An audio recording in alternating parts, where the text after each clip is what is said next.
my great pleasure today to introduce our first keynote speaker of the day, Adam Barrows. He is an associate professor at the Department of Language and Literature at Carleton University, Ottawa, and the former director of interdisciplinary studies at the same university. As a professor, he won the new Faculty Excellence in Teaching Award in 2012, as well as a Faculty of Arts and Social Sciences Teaching Achievement Award in the same year. He is also a recipient of the Modern Fiction Studies Margaret Church Memorial Prize for the Best Essay of the Year, won in 2011.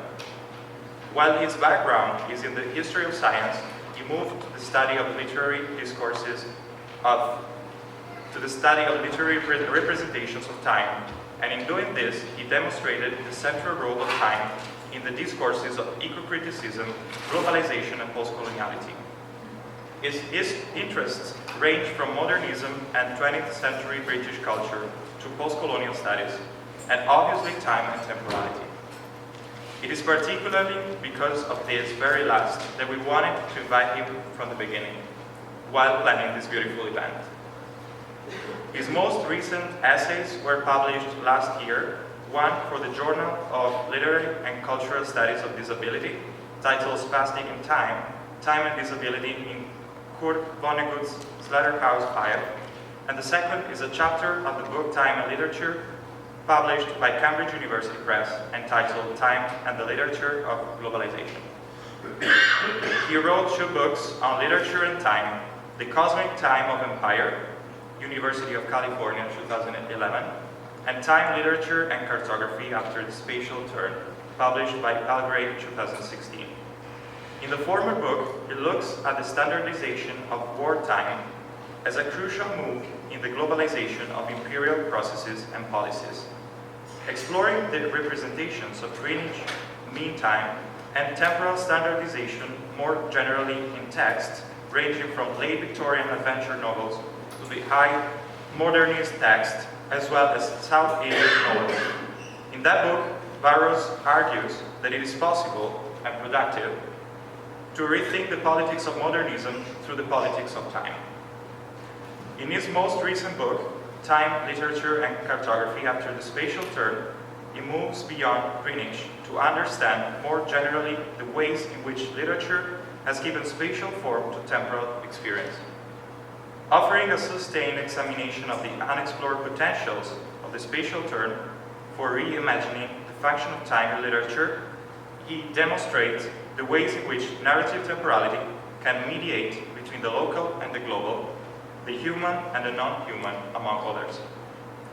His current research explores the ways in which literature is capable of representing non-human temporalities and remodeling timescapes that exceed human perceptual boundaries. He's working to intervene in the philosophical discourse on time, recovering strains within that tradition that have been overlooked in literary theories animated by phenomenological and cognitive models of time. Within this multifaceted, but not yet exhaustive framework, we find today's speech titled Literature, Non-Human Temporality, and the Philosophy of Time. Yesterday, we had the chance to meet Adam Barrows, who took part in many panels and demonstrated great enthusiasm and fostered productive discussion among panelists. He has been the most energetic and active participant of this conference. We are really glad to have you here for your first ever keynote address. After working 20 years on the topic of time, it's about time that you finally gave a keynote on this subject. I think so. So please join me in welcoming Professor Adam Barrows.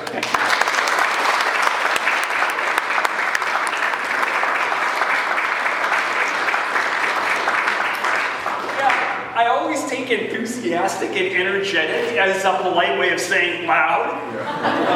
So the first thing I'll say is I speak very loudly, so those of you who are in panels with me, probably the first time you heard me speak said, "Who's the guy talking so loud?" So a microphone is a dangerous thing to put in front of me. So if I talk too loud and it's grating your ears, just tell, I'll push the microphone away. So I just want to, usually people say, should I speak up? You might have to tell me to speak down. I'll say, so good afternoon. I want to start by giving my deep thanks and gratitude to the organizing committee for inviting me to give this keynote. I'm really honored to be here. And I'm excited to talk with you about time, a topic I have been working on pretty much to the exclusion of all other interests since at least 1999-2000 when I was getting my master's degree. So it's been almost 2 decades. It's probably unhealthy. So as you've heard, I've been actively participating on some fantastic panels. I mean, I'm so glad I didn't miss any of the cinema panels. We heard some great stuff about Bela Tarr's movies yesterday. And earlier today, Wong Kar-wai and Jia Zhangqi and Ingmar Bergman. So there's been some fantastic work on cinema in time. It makes me think I should really be doing film studies because there's so much neat stuff there. As well as yesterday's morning's panel on the Anthropocene, which I thought was just absolutely brilliant. And I'm going to devote most of my remarks today, as you might be able to tell from at least the second term of the title, to keeping that conversation going.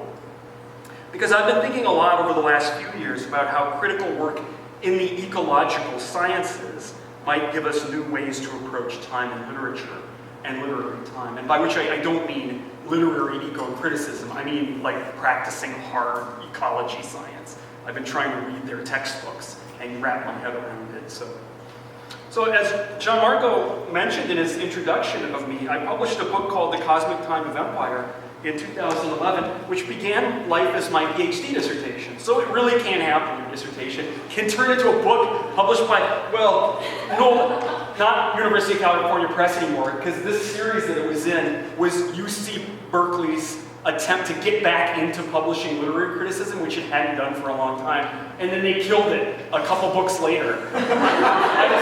I'm glad they didn't kill it right after my book, because I would have taken that. So the series still goes, but the editors, Judith Butler and Richard Turdeman and Diamondberg, they took it to Northwestern in a huff. They wrote something public, kiss-off statement, and they took it to Northwestern.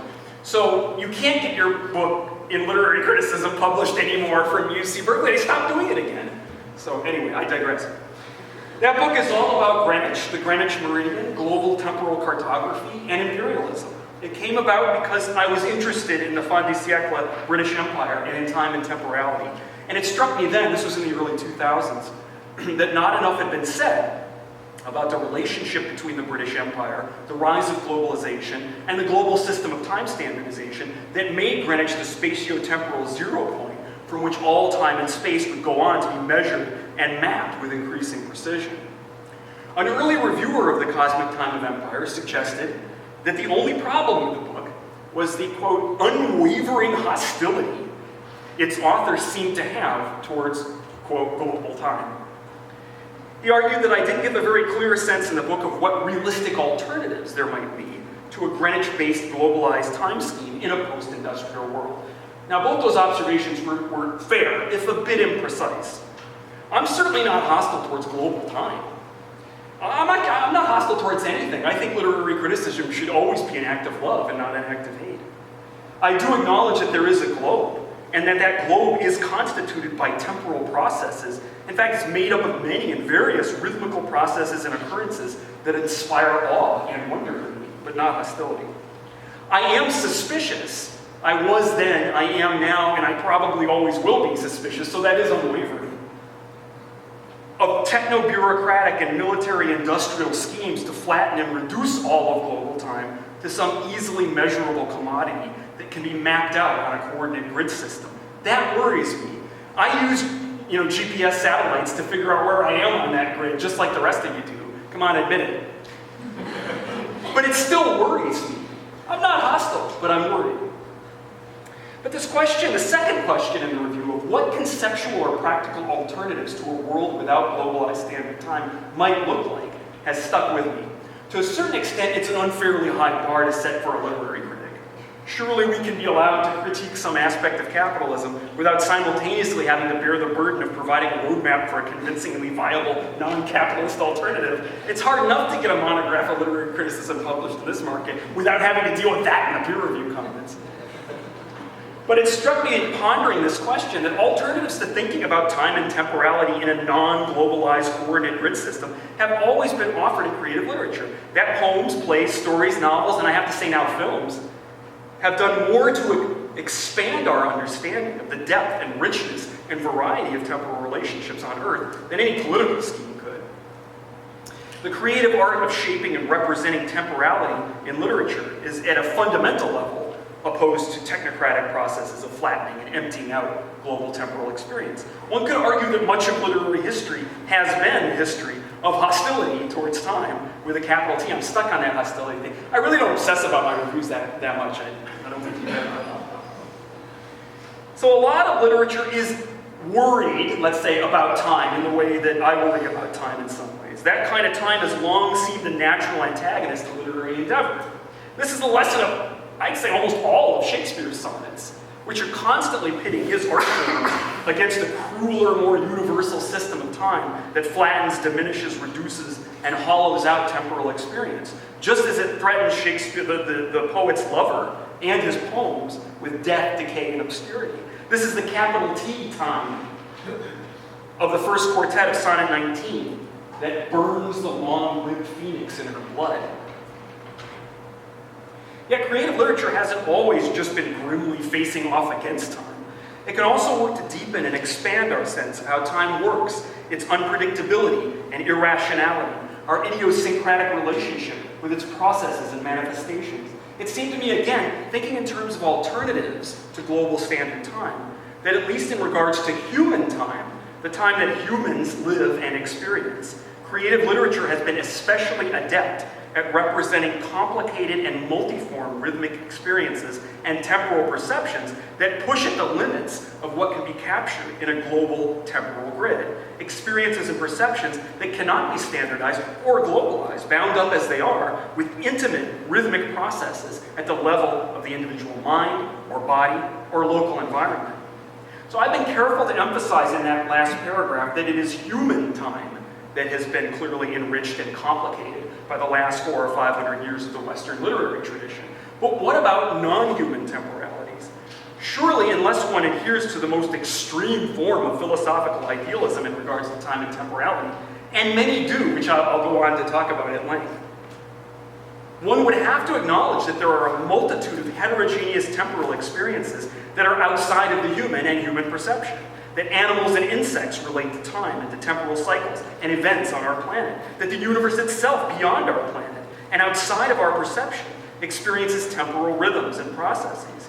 And while we can't label that kind of time ontologically human, human beings in their daily lives and in the autonomic processes of their bodies regularly interact and interrelate with these other temporalities, these non-human rhythms. The oxygen cycle and the water cycle are, of course, intimately bound up with the human experience of time in the most crude, banal sense, in that if we're not breathing or hydrating, we're sure as hell not thinking deep thoughts about time. What has the human art of literary creation and production had to say about that kind of time? What can it say? What are the limits on literature to speak non-human temporality? Or to put that question in a much cooler way, quoting Kaushik Ramu's paper yesterday, which was beautifully titled in a riff on Gayatri Spivak's most famous essay, Can the Fossil Speak? I told him, I said the other day, I'm going to instantly start citing you, instantly. So this is my first citation. This is the first of many citations of Ramu's amazing paper yesterday on Can the Fossil Speak? To address this question, I turned repeatedly in my scholarship over the last few years to the work of critical ecological research outside of the humanities and social sciences to try to understand how working ecologists, for example, conceptualize time and temporality in a way that is not exclusively human. It's not a field in which I'm trained, so I've been treading lightly, and I don't pretend to have achieved a comprehensive grasp on the state of affairs in that field. I have, though, been greatly intrigued by the work done in ecological resilience studies under the broader conceptual framework of panarchy studies. Because it has struck me that panarchy theory, though few of its practitioners spend much time ruminating on their underpinning philosophical assumptions about time, is inescapably temporal. To be brief, and I've written about this at length elsewhere, panarchy theory conceptualizes environmental processes as nested within a non-hierarchical network of rhythmical cycles, from the smallest microprocesses to the larger macro processes of global change. The resilience, or more worryingly in the current ecological crisis, lack of resilience, or precarity of resilience, in those smaller rhythmic processes are bound up with the larger rhythmic processes within which they are nested, and vice versa. A classic example from the field is the relationship between the life cycle of the spruce budworm, there he is right there, between the spruce budworm and the spruce fir forests of eastern North America. The budworms defoliate the trees, and in a sustainable growth environment, the speed of their life cycle will be such that the death of trees from budworm attack will actually be part of the healthy renewal of the forest. Yet with an accelerated rate of birth in the budworm population, the health of the forest becomes severely compromised, which you can see is happening now, because this is a very scary advertisement from Environment Canada. That basically, it doesn't say the first part about they're supposed to be actually a part of the healthy ecosystem. It just says this is a horrible pest that must be wiped out completely. It was the government of Canada spending $18 million to eradicate them entirely. So these are kind of classic ecological relationships, of which there are millions at work at any given moment in any ecosystem. And they are, of course, temporal in nature. They're all about relative rates of speed in rhythmic processes, with the fast breeding and dying budworms temporally bound up with the slow, seemingly imperceptible growth of the spruce fir forest, which seems from a human perspective to be unchanged for generations. Attempts on the part of critical ecologists to think more expansively and alternatively about temporal depth and otherness, I would argue, haven't had as great a purchase on work involving time in the humanities, and in literature especially, as they should have had in my view.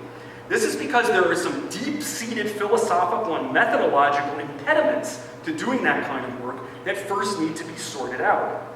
So much of the discourse on time that we've inherited in the Western tradition, and the Western humanities from the critical philosophical tradition and from the literary critical tradition, sits uncomfortably, at least in my reading of it, alongside the kind of thinking that, for instance, panarchy requires.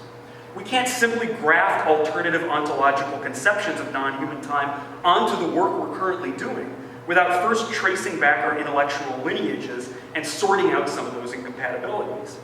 So much of the work that we've done on time in literature and the humanities has been bound up with a way of thinking about time that has been systematically, doggedly, and defiantly anthropocentric in nature. How can we think differently about time when we are steeped in that tradition? So I'm going to spend most of my time in this talk taking you through what I consider to be the problematic aspects of that tradition. This is not intended to be an exhaustive discussion of the Western philosophy of time. And I'm no more a practicing philosopher than I am a practicing ecologist. But I think it's incumbent on us as literary scholars of time to be very aware of the lineages that are responsible for the way we think about time. So some of the earliest documented thinking on time in the Western tradition comes, of course, from the Eleatics, the school of philosophy that Parmenides founded in what is now southern Italy. They were temporal idealists in the most extreme sense. In other words, they believed that motion and change were illusory and had no foundation in reality, being rather categories imposed by the mind. Most of you are vaguely familiar, at least from first year of philosophy, or even high school, about Zenos Paradoxes, right? So one of which illustrates that a person can never reach a destination, because first they have to cross half that distance, and then half that distance, and then half that distance, and then half, and you never get there, because you're always first having to cross half of it. Although this guy's problem is he's trying to jump the whole way. I think that's the problem there. He's just going to tire himself out. I was never, and therefore motion is impossible, because you can't measure it in a way that works. So I was never really impressed by this in high school, right? Because it struck me then that, as it still does, that Zenos Paradoxes reveal more about the failure of certain methodologies and the limits of logic than they have anything to say about the nature of reality. So even though I was able to blithely dismiss Zeno when I was a know-it-all teenager, the Western philosophical tradition has tended to take his paradoxes more seriously. So Henri Bergson, in his first book, Time and Free Will, frequently comes back to Zenos Paradox. In fact, I would argue that Zeno is in some ways his chief interlocutor, right? The one he cares most about proving wrong. And I'm happy to say that he comes to pretty much the same conclusion as I did in high school. So Zeno is measuring the wrong thing, and he's asking the wrong questions. And thus, all Zeno is learning is about the limitations of his measurement tool and his methodology, and he's learning nothing about the thing that is supposedly being measured. It's the same argument that Bergson will later make about Einstein and relativity theory. When Einstein has all those mind-bending thought experiments with clocks going different directions on speeding trains, Bergson, somewhat bitchily says, you can put as many speed clocks on as many trains as you want. Ultimately, all you're ever going to learn about is what happens to fast-moving clocks. You're not going to learn anything about what happens to time. So even if Zeno can be dismissed, extreme subjective idealism about time is very much alive and well in some disciplines. Approaches to the construction of time in the field of cognitive science have been characterized since at least the 1990s by some practitioners within that field as akin to a form of monistic idealism, a philosophy that defines consciousness as the sole reality and foundation of all being. And it should be noted that the most recent special guest keynote speaker at the Triennial Conference of the International Society for the Study of Time in 2016 was Julian Barber, whose book, The End of Time, published by Oxford in 1999, posits that, guess what? Time, motion, and change are all illusions that consciousness imposes upon what physics somehow proves to us is actually a static world. Now, I didn't attend that event in Edinburgh in 2016. I will be at the next ISST conference in LA in a couple of months. So I don't know how his speech went down. But the fact that he was chosen to deliver the first commemorative J.T. Fraser lecture for the Society on the 50th anniversary of its founding suggests that Barber wasn't invited there so that the Society could make fun of radical temporal idealism. I mean, unless it was just a really elaborate, academic, you got punked kind of, in which case I wish I had gone, because I would like to have seen that. No, I take it as a sign that one of the oldest and most venerable interdisciplinary organizations to study time really takes this kind of thing seriously. Now, what's wrong with radical temporal idealism? Why am I so angry about it? I'm not. Nothing's wrong with it, actually. If you like it, go for it, right? It's a neat, perplexing thought experiment. And if you like Matrix-style dystopian fantasies that the world we seem to be living in is just an illusion that can be dissolved by freeing your consciousness, go ahead, take the red pill, that's fine. I won't judge you. This isn't an ideological critique. I don't think it's a coincidence that Barber's The End of Time was published the same year that the first Matrix movie came out. Because apparently there was something in the zeitgeist at the smoldering cigarette end of the 20th century that made this kind of idea appealing to everybody. The problem in this particular context is that radical temporal idealism is not going to get us very far in trying to appreciate the ways in which creative literature can speak meaningfully about non-human temporality. Because, of course, in this view, there is no such thing as non-human temporality, because time is just a figment of the conscious human mind's imagination it imposes on the world around it. Although I suppose there's nothing to preclude this extending to animals. So in other words, it could be that simultaneously a squirrel is projecting his fantasy of temporality onto a static world. I mean, there's nothing that logically precludes that from happening. But all we can really know and say about time in this model is the mental construct that our mind has created. So if that's one of the oldest documented ideas in the Western philosophical tradition, it bears some similarity to one of the deepest rootest ideas in the tradition of the Western humanities. One might argue that the humanities, as we understand and practice them, begin as a legitimate field with the Italian philosopher Giambattista Vico's book, The New Science, in 1785. I can't capture the richness and bizarre joy of that book here. But what is key in this founding text of the humanities, a text that melds philological discussions of language and literary texts with creative narratives of civilizational history, is Vico's use of the phrase verum esse ipsum factum. What is true is what is made. Vico, in addition to codifying and celebrating the humanities as we know them, is also one of the first constructivist epistemologists. That is, we can only really know that which we have constructed. Now, this is an absolutely crucial move in legitimizing the humanities as a proper field of knowledge, then as now. when the humanities are beleaguered and governments everywhere are pouring all their heart and soul and funding into STEM, the real sciences. With constructivist epistemology, Vico attempt to elevate the study of language and written text over the study of God's creations. We can't know God's creations. We didn't make them.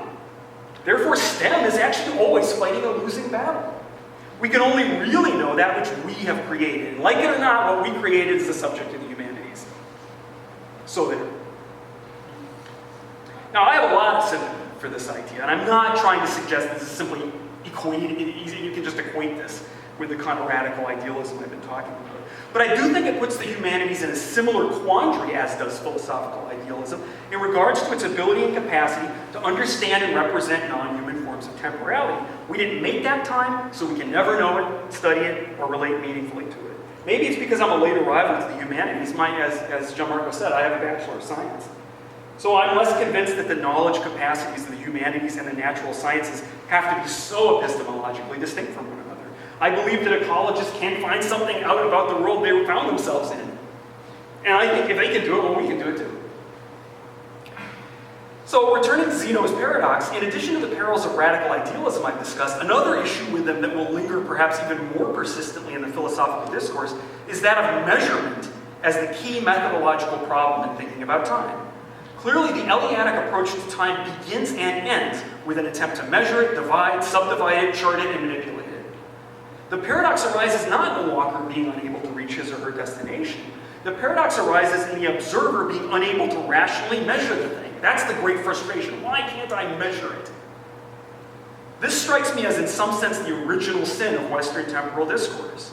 It's virtually impossible to find in that discourse an approach to time that first asked, what is this thing that seems to interrelate us with beings that are unlike us? That's a fundamentally eco-critical question. But I don't think it gets a whole lot of traction. Instead, the key question for hundreds and hundreds of years is how can we label, chart, measure, manipulate, and use time accurately? That dominates thinking about time from the Eleatics through the rise of global capitalism and the creation of global standard time. Right? So when philosophers can't measure, categorize, and label time in a way that satisfies them, the inability tends to plunge thinkers into paroxysms of mystical bewilderment, which brings me to the next slide. Now, I want to take you through this carefully because there are all kinds of traps I could fall in. I probably will fall into here. I'm sure you guys are brilliant students, so I'll probably say all kinds of erroneous things that you can just, correct at the end of the Q&A. Because there are a lot of traps about oversimplifying here, the temptation to oversimplify and take out of its historical context some very complex traditions of thinking is very much there. But I think it's important we navigate those intellectual pitfalls, because much more than Zenos paradoxes, the influences on thinking about time that I'm about to trace are much more consciously pervasive and clung to with a greater degree of fervor and orthodoxy by some influential scholars of time and literature. I don't think there's a lot of people out there saying, Zenos paradox, that really describes how I come at things. But Augustine, there are people who will begin any discussion of time with a citation of Augustine, like he's the patron saint of the field. From my way of thinking, these tendencies that I'm about to talk about are no less obstructive and inhibiting to our capacity as scholars to think and speak meaningfully about the ways literary art could capture the complexity and diversity of non-human forms of temporality. The 11th book on St. Augustine's Confessions has probably had the most pervasive influence in thinking about time and temporality in the Western tradition, both in meaningful and substantive ways, and in a more trivial, casual way, since nearly everyone who writes on time, especially in popular studies of time, can't seem to ever resist the temptation to reproduce his most quoted line, which is, there it is. What then is time? Provided that no one asks me, I know. If I wanted to explain it to an inquirer, I do not.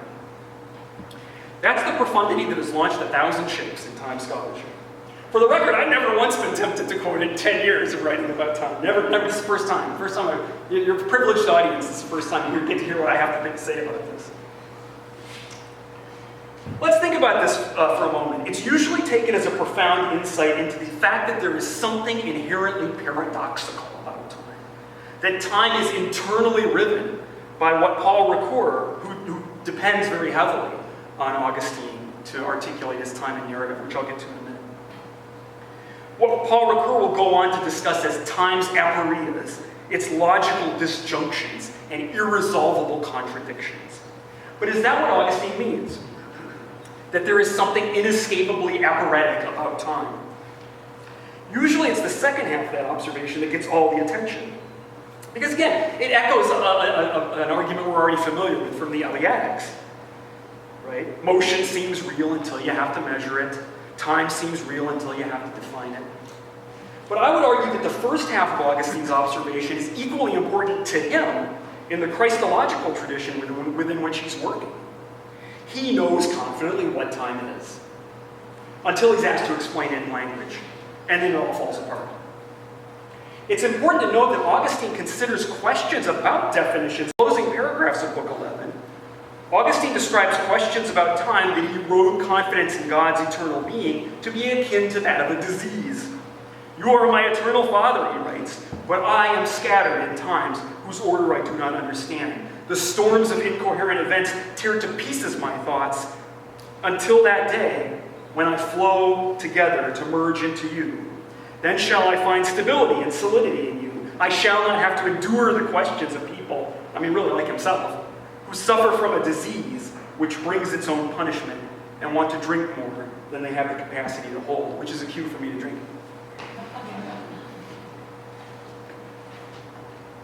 Now, the traditional response to this kind of material, the hyperbolic apologetics peppered throughout nearly every page of Augustine's writing, of the, oh God, I'm not worthy to even ask this of you variety, is just to ignore them as annoying rhetorical flourishes that were unfortunately necessary for any proto-modernist sheep dressed in the wolf's clothing of a 5th century Roman bishop to have to make.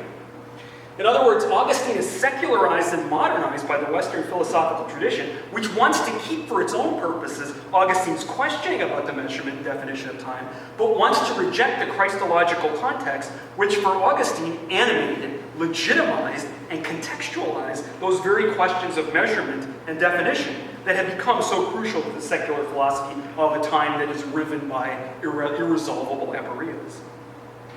I can briefly summarize Augustine's provocative suggestions about time, since most of you are probably familiar with them. One is the notion of a threefold present.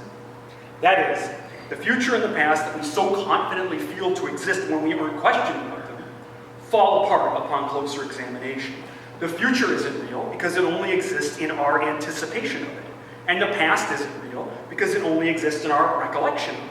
Therefore, all that can really be said to exist is a kind of Trinitarian present, a present that is always fleeting, the now, a present in which I think about the past, and a present in which I think about the future.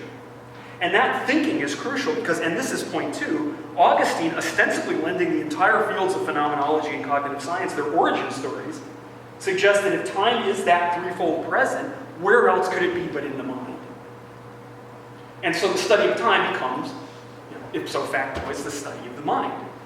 The problem is, the answer for Augustine, of course, is it doesn't exist in the mind, it exists in God, whose manifestation in Christ's body resolves all of these temporal aporias and restores the confidence of a lived temporality that falls apart when the questioning human mind seeks to know God through purely logical inquiry and rationality. Augustine, in other words, is always aware of the limitations of the human measuring tool, the mind, because it is divorced from God's being, into which it will eventually merge. The Eleatic confidence that the measuring device must be accurate, and therefore that which it can't measure must simply be a figment of the imagination, does not exist for Augustine. He knows that God is real, and he feels that time is real. But his methods for thinking human time reveal to him only logical puzzles. So it's interesting to look not at what the secular tradition has made of Augustine, but at theological scholarship on Augustine. The pertinent book here is by Michael Hanby. It's called Augustine and Modernity. Hanby's claim is that a real violence has been done to Augustine's thinking by attempting to wrest it from its Christological context in order to make of Augustine the ultimate proto-modernist. Augustine's thinking, taken on its own terms and in its own context, is fundamentally incompatible with modernity, Hanby claims, and indeed exemplifies entire traditions of thought that have been eliminated by modernity. So it's a mistake to understand Augustine as a dualist in his thinking about time, Hanby claims. To understand Augustine as severing mental time from cosmological time or validating subjective interior time over and against any other non-human or non-mental forms of time is a mistake of interpretive context. In order to understand the non-dualistic character of Augustine's thought, we have to actually take seriously those panegyrical passages in praise of God in Augustine's writing that have been casually dismissed as rhetorical tangents by the secular tradition. God serves in these passages as symbol and reality of a hypostatic union, that is, a union between the human and the divine, that in Augustine's thinking will reconcile all temporal dualities and aporias. Augustine's position, as Andy summarizes it, is that we travel through Christ in time, which is in Christ, to reach Christ. If you're getting really uncomfortable, this isn't turning into a sermon, I promise you. I can sense some discomfort. Where's he going with this? Don't worry, I'm not going to start evangelizing. The relation between God's eternity, I'm simply trying to, like any good real interdisciplinarian would do, I'm trying to actually enter into a different field of knowledge. That even though it breaks all the rules of my own discipline. That's what I think interdisciplinary is. You actually, for a moment, suspend your disciplinary skepticism and you try to step into another discipline. In this case, it's a really, really old discipline that doesn't even really exist anymore except in the most arcane halls of the priesthood. The relation between God's eternity and human temporality is transposed by Augustine, Handy continues, into a question of the relationship of Christ the head to his body. Augustine is a Christologist. So Christology understands Jesus' body as reconciling God's simultaneously divine and human natures. The great question for Christology is how God's nature achieves union with human nature through the figure of Christ. This question, which is asked by Augustine under the pre-existing supposition that such a union is not only possible, but inevitable, animates and legitimates all of Book 11 of his confessions, indeed all of the confessions, and all of his writing. The point is not that we are trapped in a phenomenological circle in Augustine. The point is precisely that we are not. That we are simultaneously whole and unified in a temporality that, again, we know and feel existentially to be real, unless we're asked to explain it. At the same time as we are lost in logical aporias, or in Augustine's words, in a storm of incoherent events. The fact that we as humans exist in both those relationships to time is a Trinitarian mystery that is no less powerfully real for its being mysterious. Now, what am I suggesting here? That it's impossible for theories to travel? Or that in this particular case, we're not allowed to separate out the wheat from the chaff in Augustine's thinking by dropping all the nonsense about Christ and just taking the really good stuff about how time is such a puzzle? No, I think theories can travel. But I also think that as time scholars, we miss something crucial in what the Christological tradition had to say about time by simply deleting Christ from Augustine's writing. Because it strikes me that what Christ stands for in Augustine's version of time is that component or quality of time that is non-human and not able to be captured, perceived, or represented by the human mind alone. Time, as experienced by humans, has human perceptual components to it. And cognitive science will surely unveil more and more interesting aspects about how that works neurologically. But time also has God in it. Or, for Augustine, has Christ in it, Christ's body, which reconciles, negotiates, mediates the relationship between those aspects of time that can be thought and those which can be lived but are outside of thought and perception. Now, I'm not advocating, this is where I make sure you know that I'm not an evangelist. I'm not advocating for a return to Christology in time scholarship. Unless you want to, again, I mean, there's no ideological critique at all in my case. So basically my attitude is, whatever floats your boat in terms of thinking about time, go do it. You have my blessing. I don't think any of this is bound up with ideology. But I'm not suggesting we return to Christology.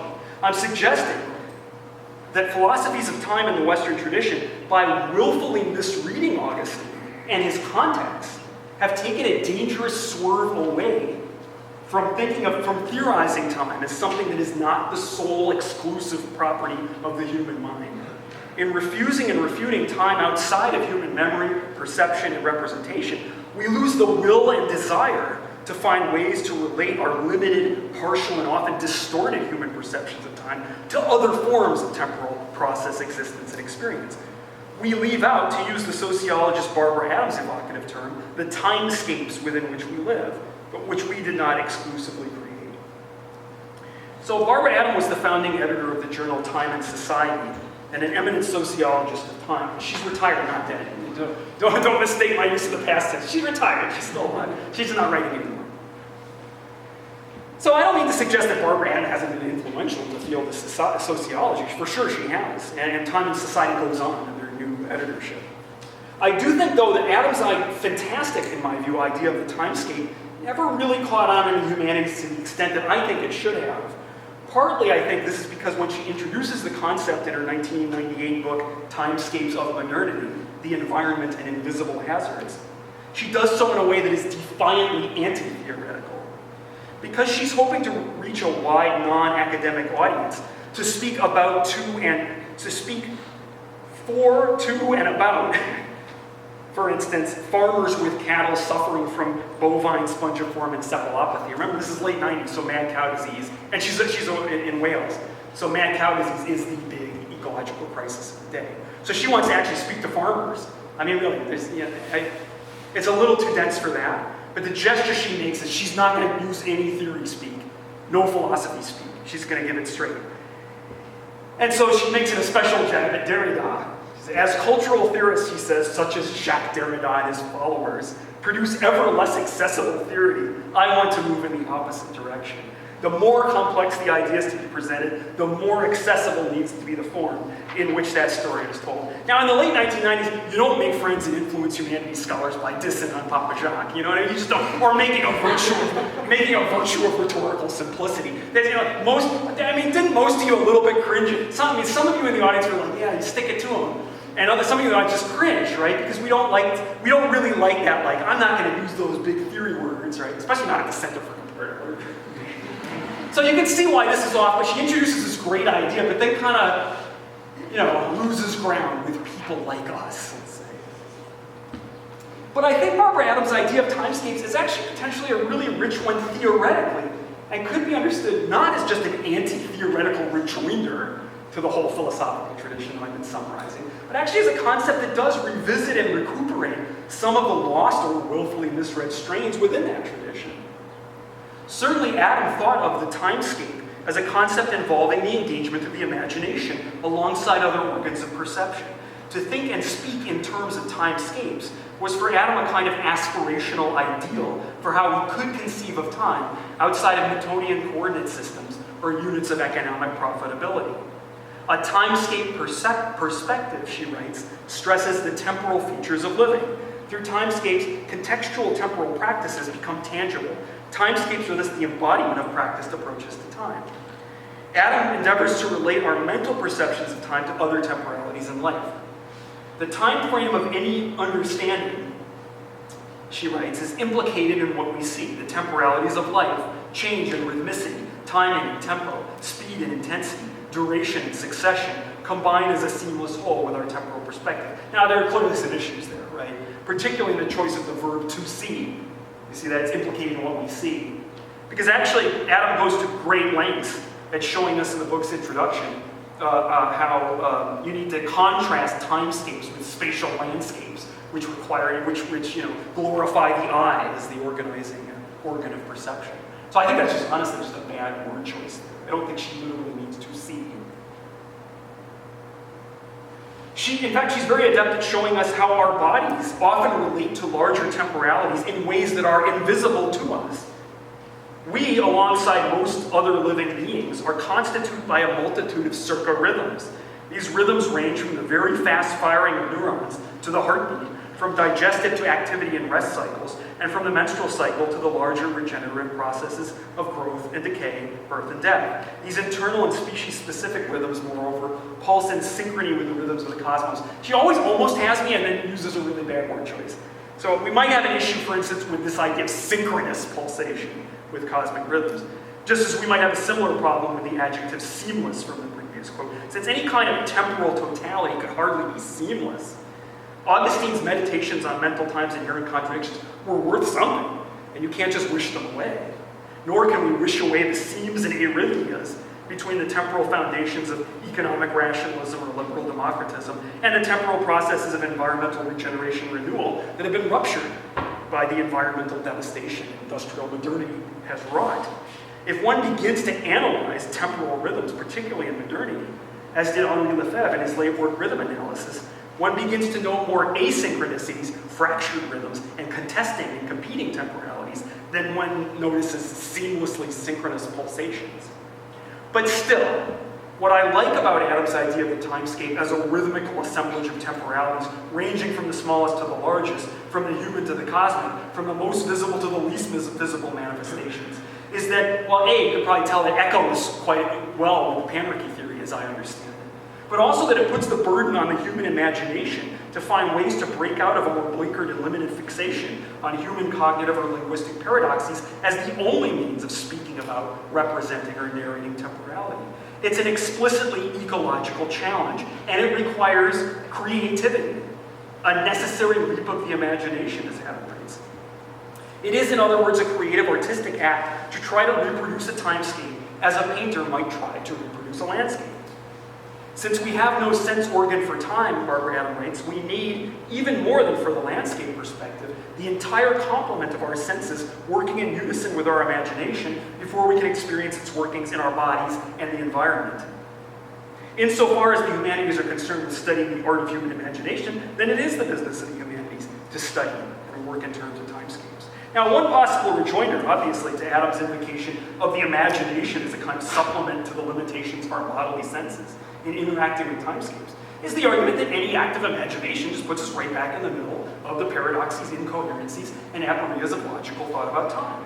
It puts us into the so-called virtuous phenomenological circle that Paul Ricoeur insists circumscribes human time narrative. Our imagination is unable to break free of this phenomenological circle, and therefore our narrative art can only self-reflexively meditate upon it and create more and more complex forms in order to enunciate time's logical inconsistencies. That's basically Time and Narrative by Paul Ricoeur right there. I'm going to come later to it, but that's a basic summation, I think, of where he puts this. Since we're stuck, we can't get out of the Augustinian loop. All we can do is sort of come up with really clever ways to enunciate the complexity of that loop. But this is only a problem if we insist on narrative being a transcription of human thought as primarily a mental act. The form of imagination Adam calls for necessitates a view of literature that is also capable of formally exceeding and even circumnavigating mental cognition. I reviewed a book by the Beckett scholar Anthony Ullman a few years back in which Ullman claimed that literature is thought. It was like the biggest thesis I'd ever seen. It was like 150 pages too. I'm like, wow, how are you going to pull that off? But he's not alone. Right? The entire subfield of cognitive literary studies operates under the assumption that we can best learn how narrative works by understanding what neuroscience has to tell us about the brain. I mean, that's the whole point of that intervention, isn't it? The philosopher of history and sometime Finnegan's Wake scholar Lewis Mink called narrative form a cognitive instrument. And while it certainly can be that, narrative form and certainly non-narrative literary forms can hardly, I think, be reduced to cognitive functions. Now, I know that we as literary scholars often look really disdainfully on the reflections of creative writers themselves about their art and how they practice it, because we're supposed to treat them like sociological subjects, right? We're not supposed to actually take seriously all their kind of mytho-poetic ramblings in their diaries about how the novel came to them, right? But I kind of do because I like that stuff. I love reading actually diaries and letters by novelists about what they think about how their process works. It's very common, in fact, for writers to talk about their inspiration, style, and method of writing as coming from places outside of the mind, from some kind of rhythmic instinct or process that can't be put into words. One of the great contemporary time novelists, David Mitchell, the British writer of novels like Cloud Atlas and The Bone Clocks, said in an interview when asked about fixation on time in his works, that in his view, time is to us what the ocean is to marine life, only more so. And well, that's kind of neat, right? And while he admits, he spent most of his formative years in Japan, teaching English, and he married a Japanese wife, and he returned. So Mitchell's great at that's kind of a beautiful sort of like almost like haiku, right? I mean, it's gorgeous, right? So while Mitchell admits that it's seductive to think about time's paradoxes, just like Augustine, and put that thinking into his fiction, it's tempting. He says he doesn't expect to, in his words, capture time in a net of thought, because time would seem to be inherently immune to nets. So I love the idea of the human being immersed in time, as marine life is immersed in the ocean, because it's a metaphor that evokes Barbara Adams' sense of the imagination aspiring to the conception of a timescape. And then continuing the marine metaphor, he suggests that narrative form is not an instrument like a net to capture biological organisms so you can eat them or study them. So if literary form and style can exceed or evade working as cognitive instruments to capture paradoxical time in their nets, how might this happen? So I think it's worth turning to Virginia Woolf here, but I always think it's worth turning to Virginia Woolf. I don't think you can ever go wrong. So as Woolf wrote in a letter to Vita Sackville West, in her view, style, she writes, is a very simple matter. It is all rhythm. Now this is very profound, what rhythm is, and goes far deeper than words. A sight, an emotion, creates this wave in the mind, long before it makes words to fit it. And in writing, such as my present belief, one has to recapture this and set it working. Now, if we insist on deferring to neurologists to justify what our creative writers think about how their creative process works, they might be able to actually produce some evidence of this, in that it's apparently been established that the amygdala in the brain processes sensory input before it's sent to the frontal cortex, right? Which would process it chronologically and narratively. So this being the evolutionary remnant of a survival mechanism from when we were left having fend off predators all the time as humans. Because it's the amygdala that quickly determines the fight or flight response, right? So the neural pathway to that part of the brain, it turns out, is actually much, much shorter than the neural pathway to the frontal cortex. So actually, before we've even thought about it, we've had an emotional reaction to it. So, I mean, you could, like, if you're insisting the brain science has to back up what we think as artists and scholars, yeah, I mean, you could say that's what Woolf in some way is trying to capture. That something happens before words and thought that is part of the creative process. But, even if you don't want to go that route, right, the point is that Woolf is trying to get at something central to the literary creative process that is beyond and before language, beyond and before complex thought. This is a view of artistic creation that is primitivist. This is a link to the excellent keynote speech from yesterday, which I probably won't get into a lot of linkages here, so we can do it in the Q&A. As Woolf elsewhere acknowledged, she says the instinct of rhythm, she writes in Letter to a Young Poet, is the most profound and primitive of instincts. So suggesting that there might be a pre- or non-cognitive instinctual primitivism in the creative act is problematic for sure, for a number of reasons. Right? Professor Zlokowski suggested in his excellent keynote yesterday, right, the problems of thinking of primitivism as a way out of modernity. In fact, it can be symptomatic of the process of industrial modernity. And it's particularly complicated, the question of primitivism in relation to Woolf, because of her complex relationship to race, shall we say. So Woolf scholars will know what the dreadnought hoax is. It's basically she and her friends put on blackface to kind of freak out the military establishment. So it's clear that she thinks of using primitive race as a tool to kind of shake up the establishment. So I mean, again, like, there are problems, right? I mean, I don't want to glorify this version of primitivism. But if it's permissible to bracket the very extremely intense and complex ideological implications of Woolf's primitivism, I do think that that we're getting at something interesting in her idea of style being everything, and style being rhythm, and rhythm being primitive. Okay, where am I?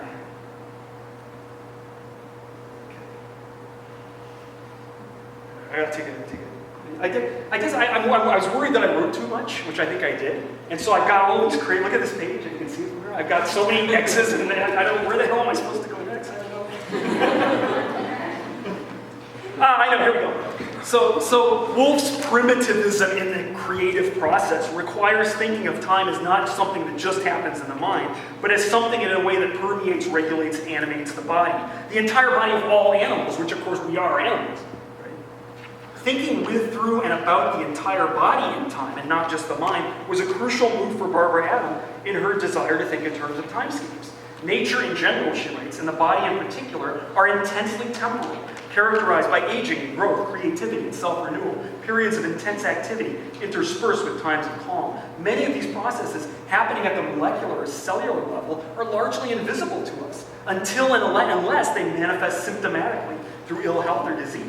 This is the thrust of Adams' analysis of the extent to which biochemical irradiation informs our temporal beings in the industrial timescapes of genetically modified agricultural and thermonuclear practices. Her comments on the body and time come from her excellent chapter, Irradiated Identities, in which she deals with the fallout from Chernobyl. Only a timescape perspective can allow us to deal with the ways in which radiation interacts with our bodies. In that radiation, she writes, quote, permeates all life forms to varying degrees and disregards conventional boundaries, skin, clothes, and walls, cities and nations, the demarcations between the elements, invisibility, vast variable time spans of decay, networked interdependence, and the fact that effects are not tied to the time and place of emission. Therefore, make radiation a cultural phenomenon that poses problems for traditional ways of knowing and relating to the material world. How can we understand, narrate, this is me now, how can we understand, narrate, and formally recreate the ways in which our bodies interact with the timescapes of industrial modernity purely through acts of mental cognition? What, in other words, can the phenomenological subfield like literary criticism narratology do to help us place the human meaningfully in relationship with other forms of time and temporality outside of the mind? If you've been paying attention, the answer is nothing, in my opinion. Well, very, very little. I don't want to be too extreme. This is mainly because I think, phenomenological narratology has literally written the Bible on what you can do with narrative in terms of phenomenological hermeneutics. It's of course, Paul Ricoeur's Time and Narrative, a book that because it comes in 3 volumes totaling over 800 pages, is often referred to as monumental, which sometimes is the polite word for unreadable. The same way that some mountains are for most mere mortals unclimbable.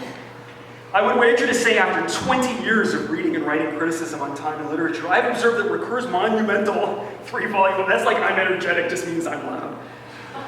Ricoeur's monumental 3-volume opus is the most often cited and least often read work in its entirety, at least. But let me test this out. You guys are the intellectual equivalent of like Sir Edmund Hillary, right? If anybody could scale this Everest, it's going to be you guys, right? At a time conference at one of the smartest places in the world. So show of hands, how many people have read all 3 volumes, beginning to end? All right, yeah, so there's 3 of us. 4 of us, yeah. Right, now, just for fun, right?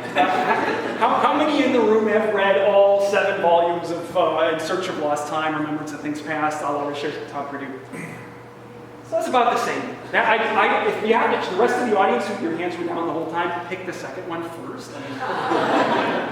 That is actually a valuable thing to spend your time doing. No, I don't know. I mean, he can take it, right? I mean, like, it's who am I? You know, I don't think he's rolling over his grave right now because Adam Barrows is saying, slightly bitchy things. All right, so now, okay, we did that. So now you can't say that this wasn't an interactive speech, right? So we had some action learning, so I can actually get different sources of funding because I did that.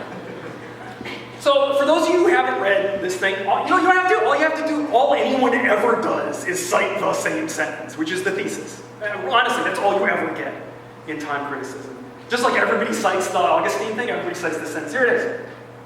Time becomes human to the extent that it is articulated through a narrative mode, and narrative attains its full meaning when it becomes a condition of temporal existence. Now, I've been poking fun, but no, this truly is a deeply profound insight. Right. I mean, it is complex and interesting. It doesn't necessarily mean it's true, but it's profound. It is profound. The same way that Augustine's off-quoted sentence is quoted because it's profound. So, what it does is it puts time and narrative not only in relation with each other, but in an inextricable and mutually constitutive relationship with one another. That is, they both, to an extent, create each other. Narrative creates human temporal existence, and temporal existence creates narrative, at least in my reading of it. One critic has described this as a double helix structure for time and narrative, like DNA. Now, we should note that Ricoeur, like any good phenomenologist, is not denying that there's non-human time. But he is, again, like any good phenomenologist, saying we can't know about it, we can't communicate it, we can't experience it. Why? Because time is always already experienced by us as narrative, even before we enunciate it in spoken or written form. This is how, I'm running out of time already, but the threefold mimesis process. The mimesis 1 is pre-enunciation. It's actually that level of experience. It's where, again, the second part of the sentence, narrative attains its full meaning when it becomes a condition of temporal existence. It is a condition of living in time that's narrated. Now, what's the problem here for me? For me, the issue is that Ricoeur begins by grafting Augustine's threefold present, not with the Christological context, but the puzzle, the second half of Augustine's sense. He grafts the threefold present of Augustine onto the Aristotelian threefold mimesis process. Thereby, I would say, yoking irrevocably and inescapably narrative which really means living in time if you follow this project. I mean, it's not just people who write novels, it's all of us. He yokes it to Augustinian temporal paradoxes. That means you cannot speak, you cannot even really live, I mean, the way I read it, unless I'm reading it too extremely, you can't really live without living through and in and around all those Augustinian paradoxes. Time is not real, it doesn't make sense, I can't speak it, right? In my view, then, he traps narrative. I mean, really puts it in a box, you know, of this tradition that I've been working out in the Western philosophy of time. So it's no surprise that key texts Martin McCurry uses to prove his thesis are Remembrance of Things Past and Thomas Mann's The Magic Mountain, both of which contain explicitly and ostentatiously philosophical passages in which narrators muse about the philosophical paradoxes of time in a way that I would say makes them delightfully idiosyncratic, not represented up in a double helix with the whaling industry, because Moby Dick has a lot of passages about whales, right? And I do think he stacks the deck with the examples he looks at. And in fact, when he has to turn to a text that doesn't work in his theory, he just rejects it. He says it's not a novel. It's Virginia Woolf's The Waves. He says, Virginia Woolf's Waves doesn't work for this. So he says it's not a novel at all anymore, but rather a sort of oratorio offered for reading. So if we have a theory of narrative that's so limiting, it forces us to exclude any novels that are too experimental to fit. I know, if I have to choose, I'm clearly going to choose The Waves. I'll keep The Waves as a novel and I'll skip the theory. Okay.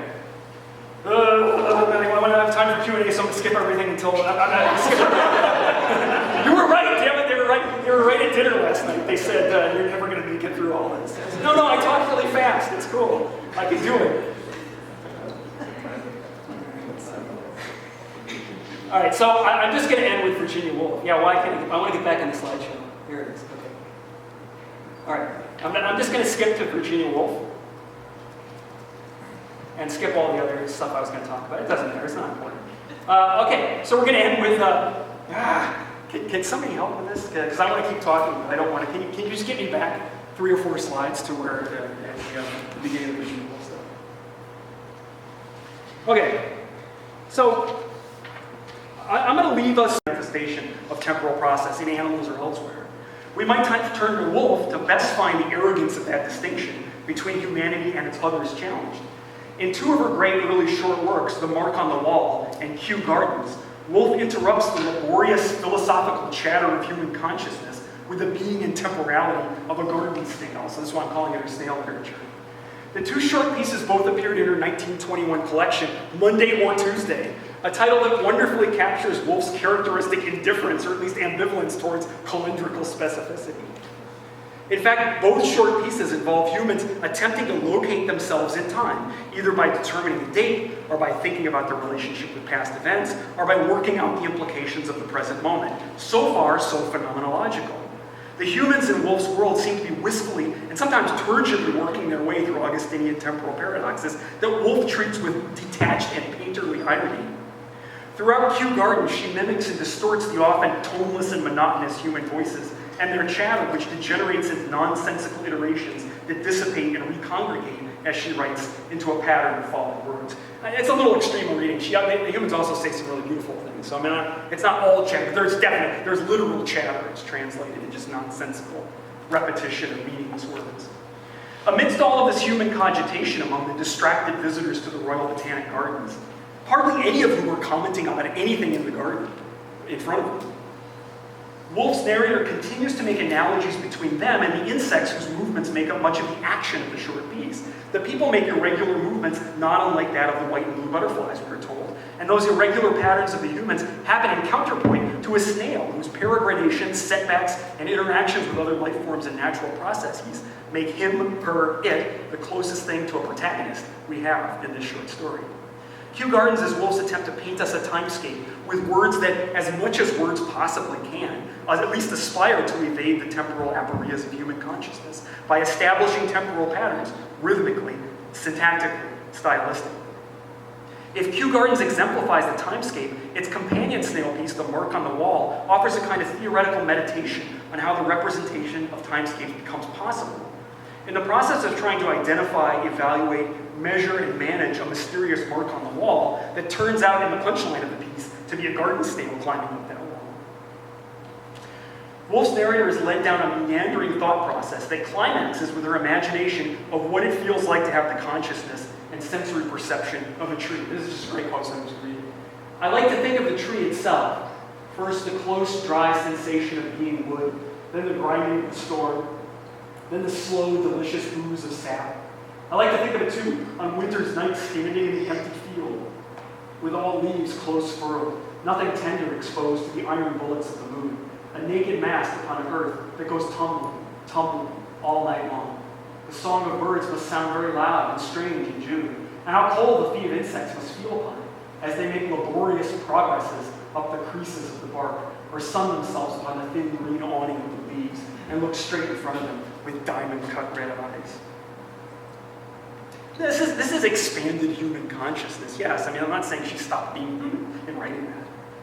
But it's a consciousness that, again, aspires to the idea of a timescape.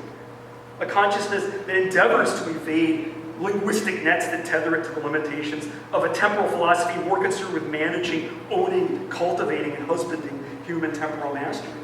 So I'm ultimately not going to answer the question as to what is a viable alternative to global time. Define the categorical grandiosity bound up with the very question of what kind of alternative globality could there be.